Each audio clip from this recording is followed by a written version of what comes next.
Hi everyone, welcome to today's episode on our relationship series. I have two amazing people and they will go ahead and introduce themselves. Hi everyone, I'm Faith Oyedepo. Okay, Femi. Hi everyone, I'm Femi Falade. Okay, I already introduced you already. So we'll just dive into the question that we have for them for today. So Dr. Faith, what are the key questions to ask during courtship from a women point of view? I think, so I'll just mention a few. Some of the key questions would be you ask the individual or the guy now what their values are. I think when you ask somebody that question, you allow them to express what are the things that really matter to them. Okay. So for someone that is a believer, obviously, we'll speak from that perspective, right? You want to see how important their faith is. Does it even come up when you talk about what your values are? How important is their work, their vision as a person? So those are, I feel it's very important. You can see, do they value integrity? What do they value? So what are your values?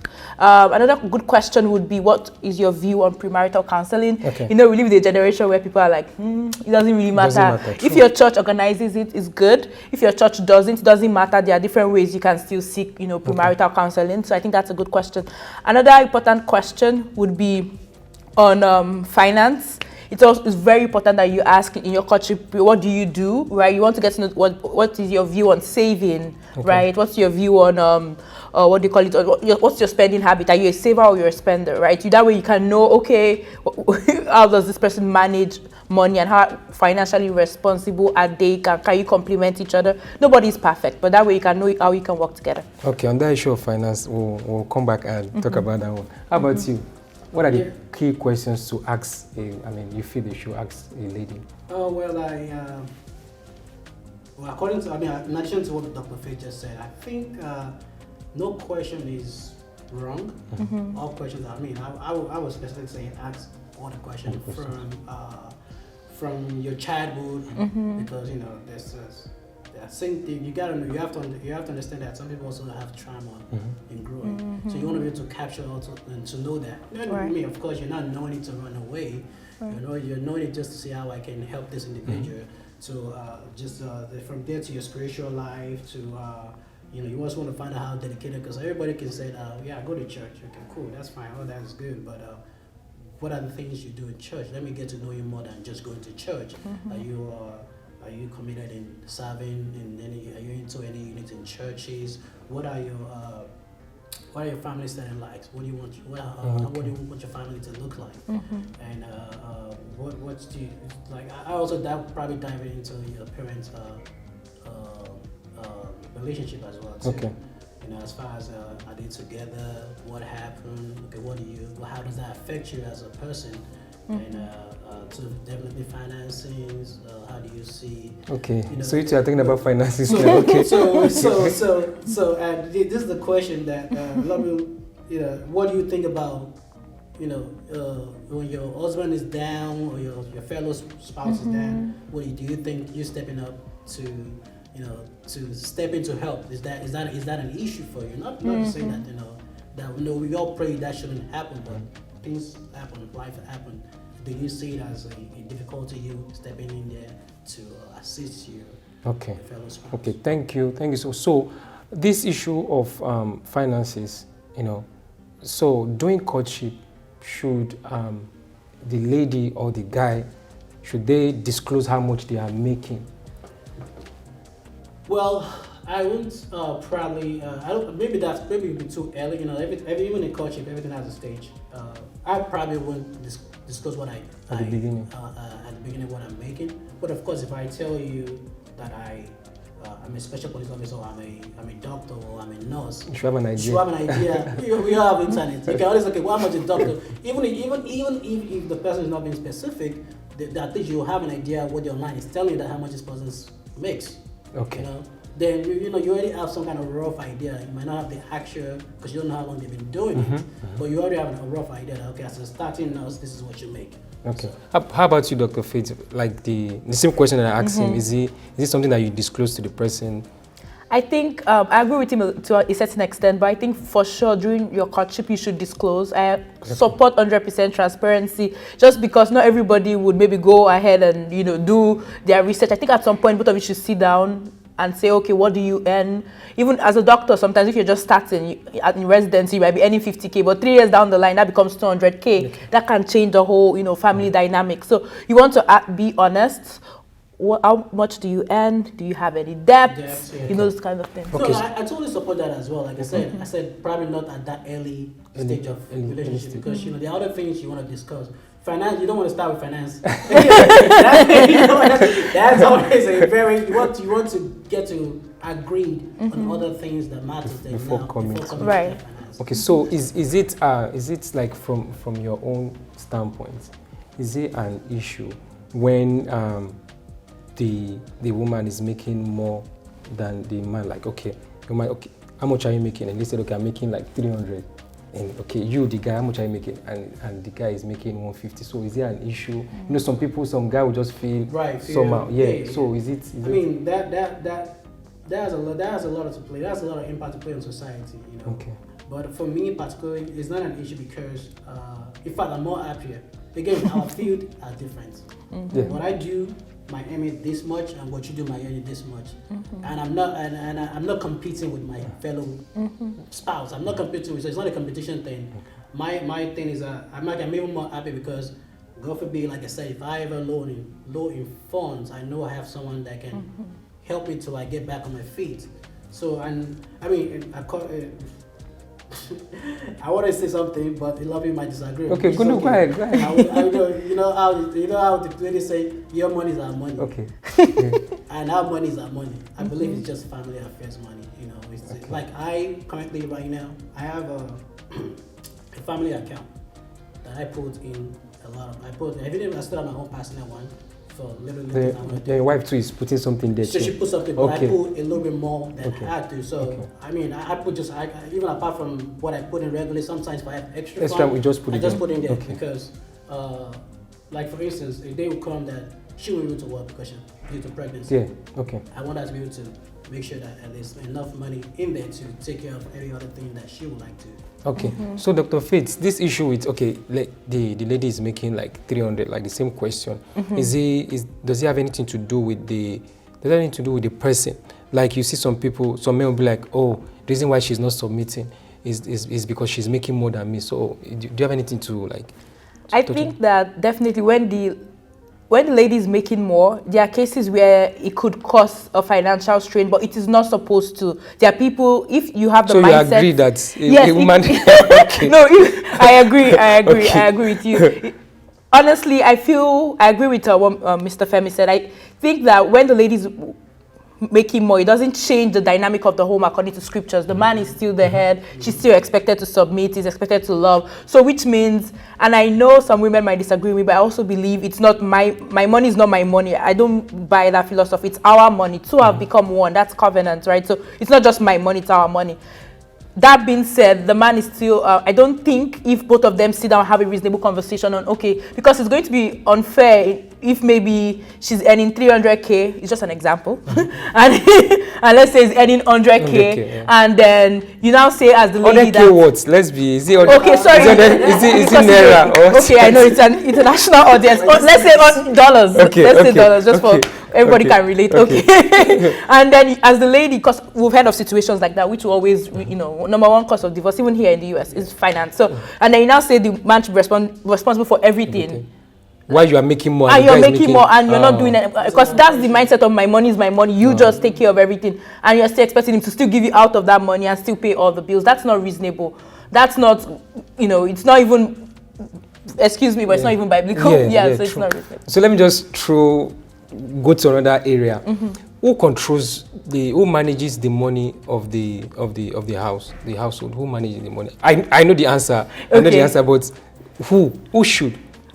I think the person that is more financially expedient should manage the finances of the home. So as a man, I know that there are some men, specifically Nigerian and African men, that feel like, oh, when it comes to finance, the man should be in charge, and the woman should not even have a clue. So they have houses, they have cars, investments, your wife don't even know about it. So I feel like if the man feels, some cases it might be that the man thinks the woman is, a spender, like she spends quite, and he's worried that, okay, if she manages it, but still be honest, even if you are to, have a conversation about it. So whosoever is financially, and if it's the woman, obviously there should be joint accountability. It might not be a joint account, but there should be joint accountability. Okay, how about you, Mr. Femi? Do you agree with that, or do you have anything to add? So I'll use me as an example. There's like what you said. It's whoever is good, who's good with money. I'm good with money. You are good with money spending. But my wife, she's the one that handles the account. So do you have any issue with that? No, in fact, like I said, your spouse is supposed to complete you. Okay. I am this kind of guy.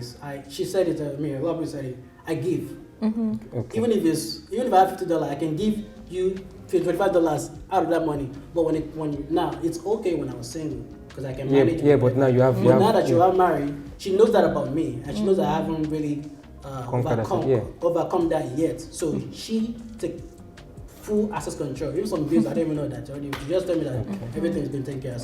That's fine. Okay, so you don't have any problem with that because Absolutely. I've had some stories that because this man is not even making as much as the woman is making. That's number one. And number two, is not there financial. Terms of financial intelligence.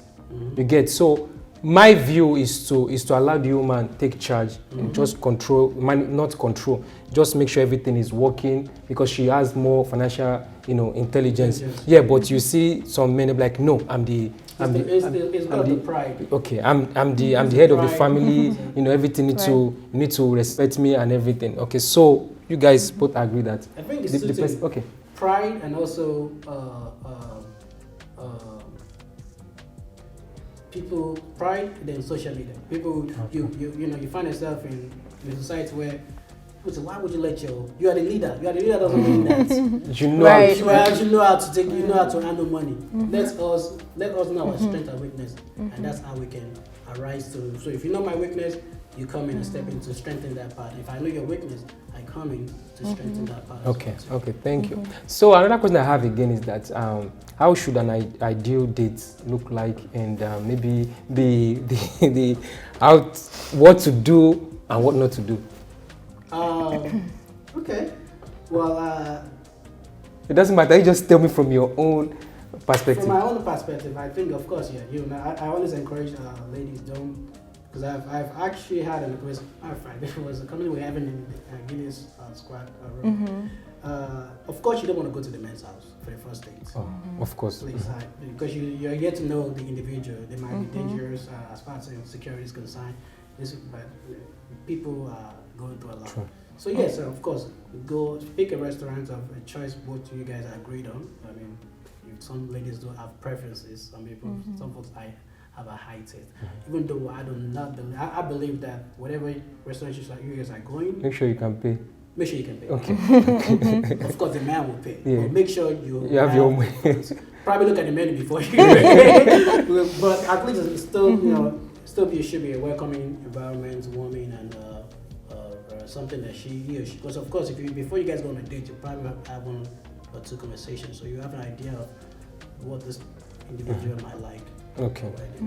Okay. How about you, Dr. Faye? Just going by what Mr. Femi just said, I would say that definitely for sure the focus on your first date, I'll just use it first as an example, should be more on gathering information. It should be in a public space. Look for a public area. It can be a restaurant, garden, wherever you choose, but make sure it's a public area because, if it's, for example, in somebody's house or maybe in a secluded environment where there's nobody, just both of you, it can easily graduate. We're human beings, we have feelings, and before instead of using it as a time to actually get to know one another, asking pertinent questions, feelings begin to rise and then it becomes something else. So you want it to be the public space. As a lady, dress decently, dress nice, but dress decently, because you are, people judge you by your, whether you like it or not. Yes. You're judged by how you look.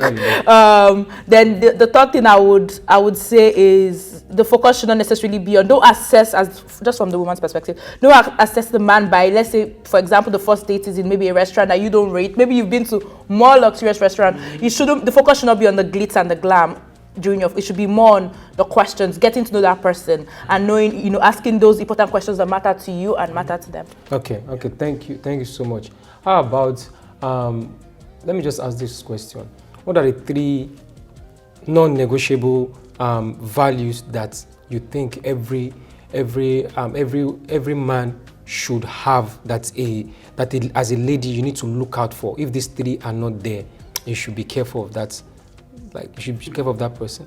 Oh, I like that question. I think number 1 is he must love God, not just be a believer, but he must be someone that loves God. You must see it, see physical manifestation that he loves God with his time, with his resources and all of that. That's number 1. Number 2, he must be a man of vision and purpose. If you're a woman and you're actually in today's world where women are not just, it's not like back at home where we're growing up and women are just at home with the kids. You're a career person yourself. If you're married to someone that has purpose and vision and believes so much in, you would definitely be that kind of person that would also make you want to, do better in your own job or your own career. So you must be a man of vision and purpose. And, is he passionate about also ensuring you fulfill your purpose? Are you better off? Is he passionate about your career, what you do, or your business? So for me, that's very important. Love God, a man of vision and purpose, and also makes you want to do yours. Number 3, this is for me personally, so this is just an extra point. I will just summarize it by saying character, right? Okay. How does he treat other people? I mean, you should look out for not just those that are like, that are above him in terms of maybe his work or career or older than him,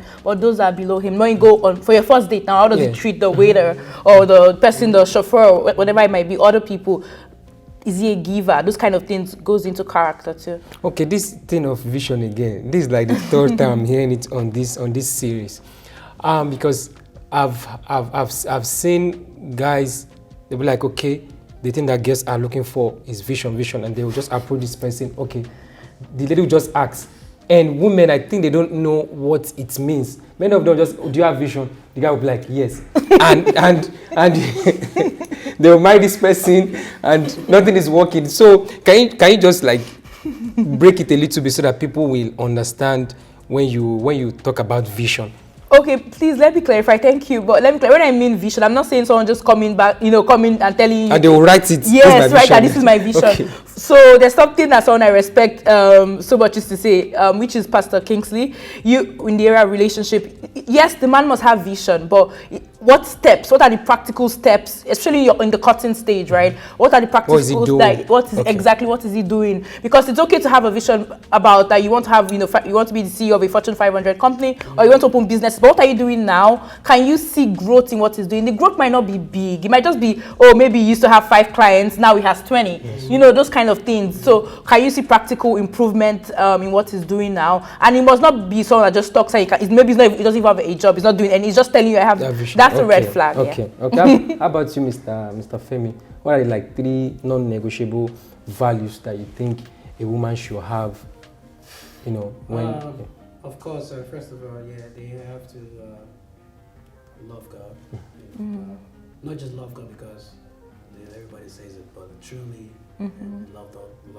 And also, I think character plays a very important role too.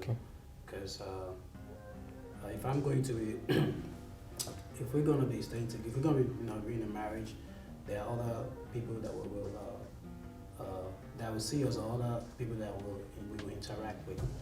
You might be playing nice with me, but I don't know how you play nice if you also play nice to everybody around you. So character goes a very long way, and family oriented as well too. And because I want to understand that that I have passion for big family, and also how do you handle your home? We talk about all this stuff. So and I think another thing is there's someone who can actually support the vision, your dream, your goals. Someone that knows how to come in or when to come in to help out. So I think there's a name for that. Service. Okay, service. Service. Okay. So you're running service at church. Great. Also, you're running the service at home as well. True. So I think that's my. Okay. In running up this video, what is one thing that you've learned? Obviously we've learned a lot about relationship. What is that one thing that you've learned that is still helping you, like in generally? Okay. One thing that you've learned. One thing I've learned is relationship and marriage is having a good relationship and eventually good marriage is a journey. It's a learning process. So you learn every day, seek to learn, never feel like you know it all. Even those that have been married 40 years plus, are still learning. So seek to learn your partner every day, seek to learn from God's word as your standard every day. But you must be a learner in this school of marriage, because remember, you get the certificate before you start. So that's another thing. That's true. How about you? So one thing that you've learned. Of course, just like Dr. Faith said, yeah. No, don't use the same thing. Don't use the same thing. No, I'm gonna add another one to it. Okay. I'm not going to it. From coming from a guy, you never stop dating. Oh, okay. The fellow, That's there was something in that dating that led to marriage. Yes. So Don't stop it's a continuous dating, and also patience. Wow. Extreme patience. The way you're calling it patience. Extreme patience. I tell you, don't say what you regret. Wow. Because I don't care how only that house is. A word can, if you're not cautious of your tongue, a word can move a lot of stuff. Just like a word can move mountain, it can move stuff as well too. Wow. So be patient. Be slow to. Okay, thank you so much. From Dr. Faith, said continue to be a learner. Don't graduate from the school of marriage. And Mr. Femi talked about patience and also to continue dating and watch what you say, watch how you respond. Thank you for watching us again. We will see you in our next episode. Please don't forget to subscribe, don't forget to like and share this video. We'll see you in our next episode. Bye-bye. Bye.